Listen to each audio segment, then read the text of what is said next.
IIM UPSC tuitions only in Tirumala IAS institute Chaitanyapuri. Call చేసి ఇప్పుడే join అవ్వండి. భారతదేశం అనేక సంస్కృతి సంప్రదాయాలు ఆచార వ్యవహారాలకు నెలవు. ఒక్కో గ్రామంలో ఒక్కో రాష్ట్రంలో ఒక్కో ఆచారం ఉంటుంది. జాతి మారే కొద్దీ సంప్రదాయాలు కూడా మారిపోతాయి. పండుగలు, పెళ్లి ఇలా అన్నింట్లోనూ వ్యత్యాసం కనిపిస్తుంది. మీ ముందుకు ఇప్పుడు ఒక వెరైటీ సంప్రదాయం తీసుకొస్తున్నా. ఇది వినడానికి కొంచెం వింతగా ఉంటుంది, అంతేకాదు నమ్మశక్యంగా కూడా ఉండకపోవచ్చు.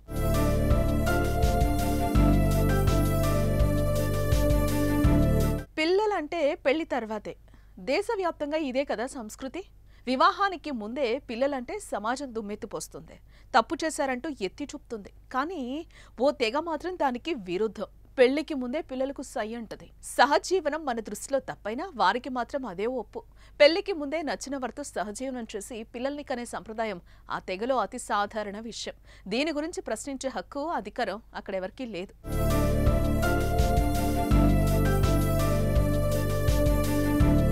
ఈ అరుదైన సంప్రదాయం రాజస్థాన్, గుజరాత్ రాష్ట్రాల్లో నివసించే గరాసియా తెగలో ఉంది. వారి సంప్రదాయం ప్రకారం యుక్త వయసులో ఉన్న అమ్మాయిలు తమకు నచ్చిన అబ్బాయిని ఎంచుకుంటారు. ఇలా ఎంపిక కోసం ఓ జాతరను కూడా నిర్వహిస్తారు. 2 రోజుల పాటు సాగే ఈ జాతరకు భారీగా యువతీ యువకులు తరలిస్తారు.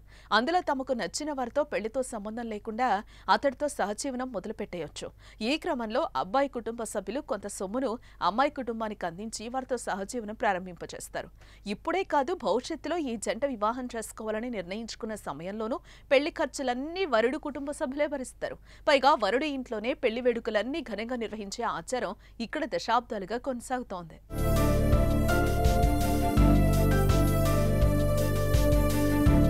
ఇలా ఇద్దరు వ్యక్తులు ఇష్టపడి ఏళ్ల పాటు సహజీవనం చేసే ఆచారం ఈ తెగలో ఉంది.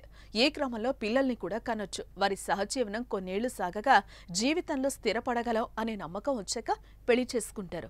ఒకవేళ సహజీవనంలో ఉన్న భాగస్వామి తమను వేధించినా, ఇకపై అతడితో కొనసాగలేమని నిర్ణయించుకున్నా ఈ బంధం నుంచి బయటకొచ్చే వెసులుబాటు ఇక్కడి మహిళలకు ఉంది. వినడానికి వింతగా ఉన్న ఈ ఆచారం ఏ నాటి నుంచో ఉండగా ఈనాటి తరం కూడా దానిని కొనసాగిస్తున్నారు. దీని ద్వారా వరకట్న వేధింపులు, మరణాలు, అమ్మాయిలపై అత్యాచారాలు వంటి దుర్మార్గాలు లేవని వారు చెప్పడం విశేషం. మరి ఈ సంప్రదాయంపై మీరేమంటారో మీ అభిప్రాయాన్ని కామెంట్ చేయండి.